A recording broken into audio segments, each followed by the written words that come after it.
Hello guys, तो episode की शुरुआत होती है, हमें देखते हैं कि कोई तो बहुत ही ज्यादा घबराते हुए बोल रहा होता है कि भला तुम ये सब क्या कर रहे हो और भला मेरे पैसे किधर है और क्या तुम आज तक कभी भी अपने मदर के साथ अपनी जिंदगी में रह भी पाए हो और आंट क्या तुमने अब तक मेरे फादर से मिल लिया है और भला वो बच्चा किधर है जो कि हॉस्पिटल के अंदर था। और ऐसा और क्यों नहीं बल्कि शैन सोच रही होती है और तभी अपने सामने ओवन को एक पानी के अंदर गिरता हुआ भी देखती है, इसलिए वो बहुत ज्यादा घबराते उसे ये भी बोलती है कि नहीं तुम ऐसा मत करो और तुम प्लीज मुझे छोड़ के मेरे पास से कहीं भी मत जाओ। जिसके बाद अगली सीन में हमें देख पाते हैं कि ये सब तो शैन अपने सपने में सोच रही थी और फिर अगले ही सेकंड वो यही सब को सोचते हुए बहुत ज्यादा घबराते हुए अपनी नींद से भी उठती है। और फिर अगले सेकंड जब उसे पता चलता है कि ये सब तो उसका सपना था, वो थोड़ी सी शांत होती है और फिर आगे बोलती है कि अच्छा तो ये सब मेरा एक ड्रीम था और अभी तो इस ड्रीम के बाद मैं तो बहुत ज्यादा सोच में पड़ गई हूँ कि भला अभी हैन क्या कर रहा होगा और भला अभी वो कहाँ पे होगा और कैसे होगा। जिसके बाद इन्हीं सारी चीजों को सोचते हुए वो थोड़ा सा घबरा भी जाती है और फिर आगे ये भी बोलती है कि अब तो मुझे उसकी पहले से भी ज्यादा चिंता हो रही है क्योंकि अभी मैंने थोड़े टाइम पहले इतना भयानक सपना जो देखा है। और फिर आगे अपने कमर को पकड़ के ये भी बोलती है कि भला अभी मुझे मेरा बैक इतना ज्यादा हर्ट क्यों कर रहा है और अभी तो मुझे बहुत टाइम हो गया है जब से मैंने अल्कोहल को ड्रिंक किया है या फिर मुझे उस चीज का हैंगओवर हुआ है। और वैसे भी हाँ, जब मैं कोरिया में थी तब तो मैं बिना अल्कोहल को पिए सो भी नहीं पाती थी और उस टाइम पे तो मुझे सवेरे बहुत ज्यादा जल्दी उठ के अपने काम में भी जाना पड़ता था, इसलिए मुझे अपने घर के काम को भी बहुत ज्यादा जल्दी से करके भी रखना पड़ता था और इन्हीं सारे रीजन के कारण मैं अपनी अल्कोहल की एडिक्शन को कभी भी नहीं छोड़ पाई। और उस टाइम तो बात यहाँ तक आ गई थी कि मैं तो बिना अल्कोहल को पिए अच्छे से सो भी नहीं पाती थी। हाँ, पर अब बात कुछ और ही है और क्या ये सब ओवन के कारण हो रहा है और कहीं ओवन ही तो वो रीजन नहीं है जिसके कारण मैं अभी इस स्टेट में हूँ। और फिर यही सारी चीजों को सोचते हुए वो बहुत ज्यादा घबराते हुए अपने शरीर को भी छुपाने लगती है और इस टाइम पे तो ओवन के बारे में ये सब सोचते हुए बहुत ज्यादा शर्माने भी लग जाती है। पर फिर तभी अगली सेकंड उसे ऐसा लगता है कि शायद से उसके रूम में कोई आ गया है, इसलिए वो पहले से भी और ज्यादा घबरा जाती है और फिर अगली सेकंड बहुत ज्यादा हड़बड़ी में उधर ही पर रखे हुए चादर को पकड़ के वो अपने पूरे शरीर को भी ढक लेती है। और फिर आगे वो ऐसी घबराते हुए सामने देखने लग जाती है कि भला वहाँ पे कौन आ गया है। तो फिर तभी उसे दिखाई देता है कि वहाँ पे तो एंजेलिका आ गई थी और फिर आगे वो उसे ऐसे ही बहुत ज्यादा प्यार से बोलती है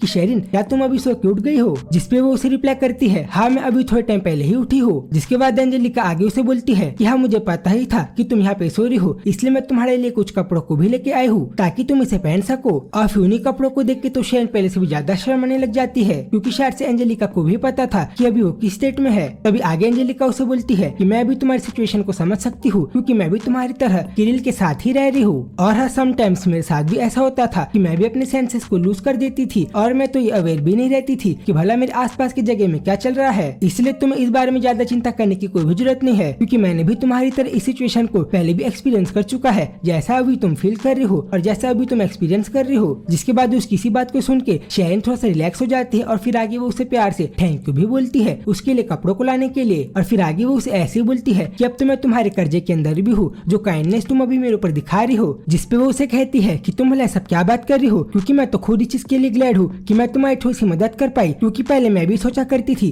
कि काश पास्ट में मेरे लिए भी किसी ने ऐसा कुछ किया होता जो कि मैं अभी तुम्हारे लिए कर रही हूँ। और हाँ, साथ ही में मुझे तुम्हें ये भी बताना है कि मुझे ऐसा लग रहा है कि मैं और किरिल जल्दी से इस जगह से जाने वाले हैं और इसलिए मैं तो ग्लैड हूँ कि मैं जाने से पहले तुम्हारी मदद कर पाई और मैं अभी तुम्हें जाने से पहले गुड बाय भी कह पाऊंगी। जिसके बाद उस किसी बात को सुन के शैन बहुत ज्यादा घबराती हुई उसे बोलती है कि तुम सब क्या कह रही हो और भला तुम इतना अचानक से यहाँ क्यों जा रही हो। जिसके रिप्लाई में वो उसे थोड़ा सा उदास होकर बताती है कि हमें ऐसा इसलिए करना पड़ रहा है क्योंकि अचानक से हमारे ऊपर थोड़ी सी दुविधा आ गई है, जिसके कारण हमें जल्दी से जगह को छोड़ के यहाँ से जाना पड़ेगा। और है इस चीज का रीजन ये भी है क्योंकि निकोलिया ने तो अब तक हमारी जगह के बारे में पता कर लिया होगा और अब तो वो हमारे और भी ज्यादा क्लोज आते जा रहा होगा हमें पकड़ने के लिए। और इन सारे रीजन के कारण अगर हम लोग यहीं पे रुके रहे तो फिर हम लोग की सेफ्टी अच्छे से नहीं रहेगी और हम लोग आगे कोई प्रॉब्लम में भी फंस सकते हैं, इसलिए हम लोग आगे यहाँ पे नहीं रह सकते। और तुम्हें तो ये पता ही होगा कि निकोलिया अपने काम को इस तरीके से ही करता है। तभी उसके ये बात को सुनने के बाद भी शैन उसे कहती है कि हाँ मैं तुम्हारी इस बात को समझ गई, पर फिर भी तुम भले इतनी जल्दी जा रही हो। तभी उस किसी बात को सुन के वो उसे वापस रिप्लाई करती है कि भला तुम इस बात को सुन के अचानक से इतना ज्यादा सैड क्यों हो गए हो। और अगर मैं तुम्हें एक बात बताऊँ तो ये बात तो वैसे एक सीक्रेट थी, पर हाँ मैं तुम्हें इतना जरूर बता सकती हूँ कि हम लोग अभी वापस एंडल सिटी में जा रहे हैं, तो हाँ आगे ऐसा हो सकता है कि हम लोग जल्दी से जल्दी एक दूसरे के साथ वापस से मिल पाएंगे। जिसके बाद उस किसी बात को सुन के शैन तो हैरान हो जाती है और एंजेलिका तो उसे देख के बहुत ही ज्यादा खुश भी हो जाती है। तभी शैन उसे आगे पूछती है कि भला तुम अभी वापस से एडन सिटी में क्यों जा रही हो। तभी उसे बताती है कि हाँ तुमने सही सुना और हाँ मैंने और किरिल ने सुना है कि निकोलिया यहाँ से वापस एल्डन सिटी में ही जाएगा और हाँ वो थोड़े टाइम पे वहाँ पे जाके ही रहेगा। तो इस सीजन के कारण हम लोगों ने प्लान किया है कि हम लोग वहीं पे जाके छुपे रहेंगे, वो भी उसके ही नाक के नीचे, ताकि वो हमें जल्दी से ना ढूंढ पाए। और इस सीजन के कारण तुम मेरे ऊपर भरोसा भी कर सकती हो कि हाँ हम लोग जल्दी से वापस वहाँ पे मिलेंगे। और फिर आगे एंजेलिका शैन को ये सारी बातें बता के उस जगह से चले जाती है। जिसके बाद आगे थोड़ा टाइम बीत जाता है और फिर आगे हमें देखते हैं कि शैन अपने कपड़ों को पहन रही थी और इसी वक्त तो एंजेलिका की बात को भी सोच रही थी, जहाँ पे उसने उसे कहा था कि तुम मेरे पर रिलाई कर सकती हो और जब भी तुम्हें मेरी मदद की आवश्यकता पड़े तुम मुझे जरूर से बता सकती हो। और यही बात को शैन से कहते हुए एंजेलिका ने तो एक पेपर में शैन को अपना फोन नंबर भी लिख के दे दिया था। और इस टाइम पे तो शैन भी उससे पूछती है कि तुम भला अभी मुझे अपना नंबर क्यों दे रही हो, जिसपे वो उसे कहती है कि तुम बस यही कह सकती हो कि मैं उस चॉइस को वापस से नहीं लेना चाहती हूँ जो कि मैंने थोड़ा टाइम पहले लिया था। और हाँ, पहले तो मैं यहाँ से जाने के लिए बहुत ज्यादा डिटरमाइंड थी, पर हाँ वो डिसीजन मेरे लिए बहुत ज्यादा टफ जरूर रहा था, इसलिए मैं तुम्हें अपना नंबर दे रही हूँ ताकि तुम्हें कभी भी जरूरत पड़े तो तुम मुझसे इजीली कांटेक्ट कर सकती हो। और फिर आगे इसी बात को सोचते हुए शैन बोलती है कि मुझे तो ये बात बिल्कुल भी समझ में नहीं आ रही है कि अब तक मेरी लाइफ में मैंने जितने भी डिसीजंस को लिया है उन्होंने तो बस मेरी लाइफ को पहले से और भी ज्यादा कॉम्प्लिकेटेड ही बनाया है। और अब जब मैं अपने लाइफ में इतने ज्यादा आगे तक पहुंच गई हूँ तभी मुझे अच्छे से नहीं पता है कि भला मुझे आगे क्या करना है और भला मैं यहाँ से आगे क्या करूंगी। तभी उसके मुंह से इसी बात को सुन के एंजेलिका उसे बोलती है, वेल अगर मैं तुम्हें सच बताऊँ तो हमारे साथ स्टार्टिंग से ही ऐसा ही होते जा रहा है ना। और हाँ, तुम्हारी तरह मैंने भी किरिल के साथ यहाँ तक टाइम स्पेंड करने का और उसके साथ यहाँ तक आने के बारे में बिल्कुल भी नहीं सोचा था और मुझे तो इस बारे में बिल्कुल भी नहीं पता था कि भला मैं अगर उसके साथ रहूंगी तो फिर आगे मेरे साथ क्या क्या होगा। पर हाउएवर मैंने अब तक जिन भी चॉइसेस को लिया है उन्होंने मेरी जिंदगी में मुझे कुछ ना कुछ प्रभाव तो किया ही है और अब तक मैंने जिन भी चॉइसेस को लिया है उन चॉइसेस के कारण मुझे आगे कुछ ना कुछ तो झेलना ही पड़ा है। पर इसी चीज के कारण तुम अपने आप को इतना ज्यादा ब्लेम मत करो और तुम अपने आप को इतना ज्यादा दोष मत दो। और यही बोलती हुए शायद को बहुत ज्यादा प्यार से समझाती है कि उसे अपने आप को ब्लेम करने की कोई भी जरूरत नहीं है और उसे बस उसके लाइफ में जो भी सारी चीजें चल रही है उसे बहुत ज्यादा आराम से और कामली हैंडल करना चाहिए। तभी आगे सीन चेंज होते हम देखते हैं कि शेरिन ने अभी करंटली नहा लिया था और फिर आगे वो एंजेलिका की इसी बात को याद करते हुए बहुत ज्यादा प्यार से बोल रही होती है कि अभी मुझे ऐसा लग रहा है उसके अंदर शायद तो कोई ना कोई तो एबिलिटी है जिसके कारण उसकी बातें मुझे बहुत ही ज्यादा काम कर रही है और उसकी बातें तो मुझे मेरे दिल तक छू गई है। और फिर आगे वो ये भी कहती है कि अभी तो मैं यही होप करती हूँ कि मैं आगे इस इंसान से बहुत ज्यादा जल्दी मिलूं। जिसके बाद आगे सीन चेंज होते हम देखते हैं कि इसी के साथ थोड़े टाइम बाद शेरिन अपने कमरे से निकल के ओवन के पास जाने लग जाती है और फिर जैसे ही ओवन के पास जाती है उसे दिखाई देता है कि जहाँ पे उसने और ओवन ने थोड़े टाइम पहले टाइम स्पेंड किया था अभी तो करंटली वहाँ पे कोई और इंसान था जो कि और कोई नहीं बल्कि यूरी था, जिसको देख के तो पहले से और भी ज्यादा हैरान हो जाती है और फिर आगे बोलती है कि भला अभी ये इंसानी जगह पे क्या कर रहा है और इसने तो पहले हम लोगों से कहा था कि इसके पास कुछ ना कुछ तो लेन देन करने का काम बचा हुआ है जो कि इस एनिमल के स्किन के साथ करना था, तो फिर भला ये अभी यहाँ पे क्या कर रहा है। और फिर यही बोलती हुए यूरी को थोड़ा सा हड़बड़ा के देखने भी लग जाती है। पर फिर तभी उसे ये याद आता है कि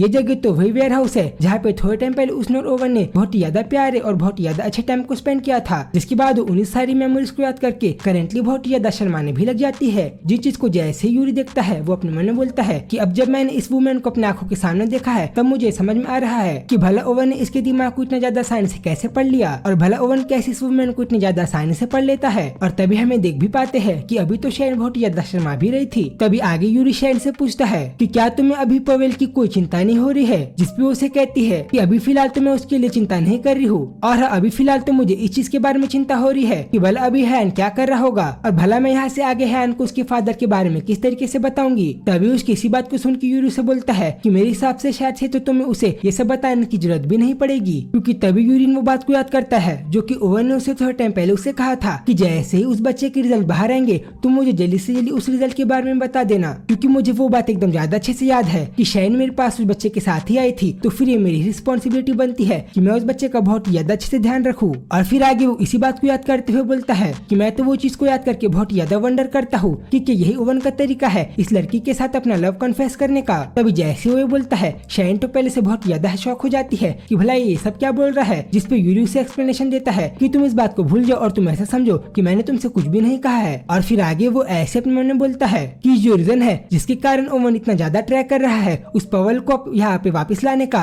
वो ये है कि ताकि वो इस वुमेन की दुनिया को पहले से और भी ज्यादा शेक करे, उसी तरीके से जैसे इस लड़की ने ओवन की दुनिया को हिलाया था और इसकी पूरी दुनिया को शेक कर दिया था। और फिर अगर ओवन ने पवल को यहाँ पे लाके उसके साथ ऐसा कर दिया तो फिर ओवन इस लड़की के साथ एक गैप को क्रिएट कर देगा, जिस गैप के कारण ये लड़की ओवन के साइड को छोड़ के इसके पास से कभी भी इसके पास से नहीं जा पाएगी और वो हमेशा इसके साथ ही रहेगी। तभी आगे शैन उसको बोलती है कि मैं तो इस चीज को बहुत ज्यादा वंडर करती हूँ और मैं तो इस चीज के बारे में सोच भी नहीं सकती कि भला हैन कैसी जगह को अडेप्ट कर पाएगा और यहाँ पे रह पाएगा। जिसपे वो उसे रिप्लाई करता है कि वो लड़का पक्का यहाँ पे आके ओवन के प्रोटेक्शन के अंदर ही रहेगा, इसलिए तुम्हें उसके बारे में चिंता करने की कोई भी जरूरत नहीं है। तभी उसकी ये बात को सुनने के बाद भी शैन उसे कहती है कि हाँ तुमने सही कहा, पर फिर भी ये सारी चीजें तो डेंजरस है ही। तभी वो उसे कहती कहता है कि तुम्हारा मतलब क्या वो सिटी है या फिर तुम्हारा मतलब ओवन से है या फिर तुम उन दोनों के बारे में ये कहना चाहती हो। जिस पे शेन उसे रिप्लाई करती है मैं वो दोनों के बारे में ये कह रही हूँ। और फिर जैसे वो ये बोलती है यूरी उसे बताता है कि ओवन अभी जिस तरीके से है और अभी वो जिस तरीके से बिहेव करता है उन सारी चीजों का रीजन ये है कि उसे अब तक ऐसे ही बड़ा किया गया था और वो अब तक ऐसे ही रेज्ड हुआ है। और अगर ओवन की जगह तुम्हारे पास पवेल होता तो शायद से तुम्हारी सिचुएशन आज और भी ज्यादा खराब होती। जिसके बाद उसकी ये बात को सुन के तो शेन और भी ज्यादा कंफ्यूज हो जाती है। तभी यूरी उसे आगे समझाता है कि मैं बस तुमसे ये कहना चाहता हूँ कि अभी हाल फिलहाल तुम्हारे पास ओवन ही बेस्ट ऑप्शन अवेलेबल है जिसके साथ तुम बहुत ही ज्यादा अच्छे से रह सकती हो।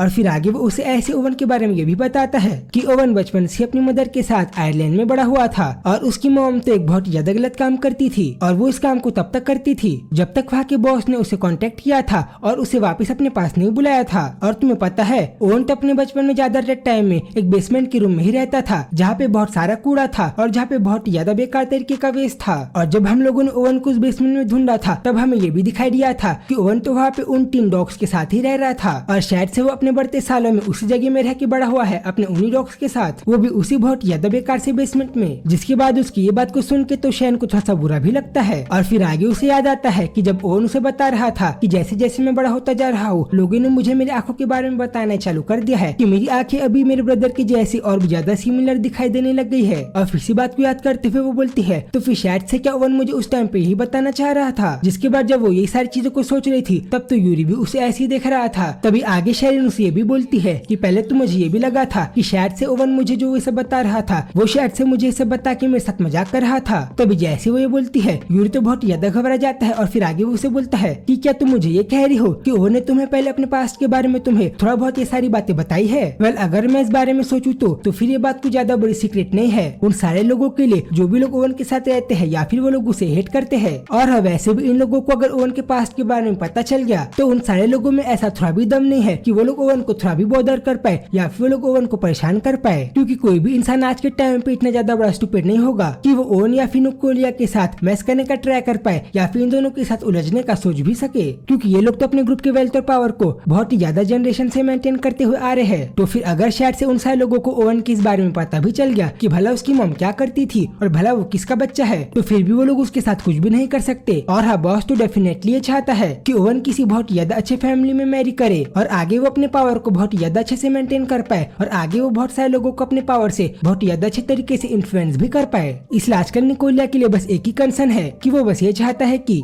ओवन किसी भी लड़की के चलते अपने फोकस को लूज ना करे। और हाँ ऐसा तब से ही है जब से वो वुमेन उसके सामने आई है। और फिर इसी के साथ आगे वो उसे ये भी बताता है कि तुम ओवन के साथ ऐसी कोई भी चीज मत करना जिसके कारण उसका टेंशन थोड़ा सा बिखरे और उसका टेंशन थोड़ा सा बिखर जाए। क्योंकि अगर तुमने गलती से भी ऐसा किया तो फिर ओवन शायद से तुम्हारे ऊपर अपना इंटरेस्ट भी लूज कर सकता है जिस चीज के कारण आगे उसे तुम्हारे ऊपर थोड़ा भी इंटरेस्ट नहीं रहेगा। और फिर जैसे वो ये बात शेन को बोलता है पहले तो बहुत ज्यादा घबरा जाती है और फिर आगे उसे बोलती है कि भला तब क्या होगा अगर गलती से ओवन ने मेरे ऊपर अपना इंटरेस्ट लूज कर दिया तो। तभी उसकी इस बात पे वो उसे रिप्लाई करता है कि अगर ऐसा हुआ तो तुम अपने कंट्री में वापस जा पाओगी, वो भी अपने उस बच्चे के साथ बहुत ज्यादा सही सलामत के साथ जिसके साथ तुम यहाँ पे आई थी। और शायद से तो ऐसा पक्का से हो सकता है कि तुम उस बच्चे के साथ जाते जाते अपने साथ बहुत ज्यादा पैसे को भी लेके जाओगी। तभी उसकी ये बात को सुन के तो शेन बहुत ज्यादा हैरान हो जाती है और फिर आगे उसे बोलती है कि क्या तुमने ये कहा कि हम दोनों इस जगह को छोड़ के जा पाएंगे। और फिर जब वो ऐसी चीज को सोच के बहुत ज्यादा हैरान हो रही थी तभी उसे ऐसा लगता है कि शायद से जगह पे कोई नया इंसान आ गया है, इसलिए वो जल्दी से मुड़ती है। और फिर तभी उसे दिखाई देता है कि कोई इंसान तो भीगा हुआ चलते हुए उसकी तरफ आ रहा था और ये इंसान और कोई नहीं बल्कि ओवन था और अभी तो वो पूरी तरीके से पानी में भीगा हुआ भी था। और तभी आगे ओवन उन लोगों की तरफ आते हुए बोलता है कि मुझे अभी शायद से ऐसा लग रहा है कि तुम लोग मेरे बारे में ही बात कर रहे थे। तभी शेन उसे बोलती है कि नहीं ऐसा कुछ भी नहीं है। और फिर जैसे ओवन ही सुनता है अगले सेकंड वो उसको बहुत ज्यादा टाइट से कमर में पकड़ लेता है और फिर अगले सेकंड वो उसको अपने से बहुत ज्यादा पास भी लाके रख देता है। और फिर आगे वो उसे कहता है कि मैंने उस चीज को पहले से सुन लिया है कि भला तुम दोनों मेरे पास्ट के बारे में क्या बात कर रहे थे, जैसे कि मेरी मदर क्या काम करती थी और मैं बचपन में आयरलैंड में रहता था। और फिर जब वो शेन को अपने पास पकड़ के ऐसे ऐसा बोल रहा था तभी शेन तो बहुत ज्यादा कंफ्यूज भी हो जाती है। पर फिर तभी अगली सेकंड ओवन बहुत ज्यादा तिरछी नजरों से यूरी को देख के उसे बोलता है कि तुमने भला इससे अब तक मेरे बारे में क्या क्या चीजों को बताया है। और जैसे वो उसे ये बोलता है यूरी तो बहुत ज्यादा हड़बड़ा भी जाता है जैसे कि वो ओवन की इस बात को सुन के पहले से थोड़ा सा घबरा गया हो। तभी आगे ओवन उसे कहता है कि अब तो मैं इस बात को बहुत ज्यादा अच्छे से जानना चाहता हूँ कि भला तुमने अब तक इसे मेरे बारे में क्या क्या बताया है। और फिर आगे जब ओवन यूरी को ऐसी बहुत ज्यादा डेडली तरीके से देख रहा था तभी ओवन किसी सीन के साथ चैप्टर पे खत्म होता है। और अब आगे स्टोरी में क्या होगा ये चीज को हम लोग नेक्स्ट एपिसोड में देखेंगे। तो गाइस उसी एपिसोड को बहुत ज्यादा जल्दी से देखने के लिए आप लोग ही चैनल को सब्सक्राइब कर दो। तो फिर जल्दी मिलूंगा उसी वीडियो में, तब तक के लिए बाय बाय।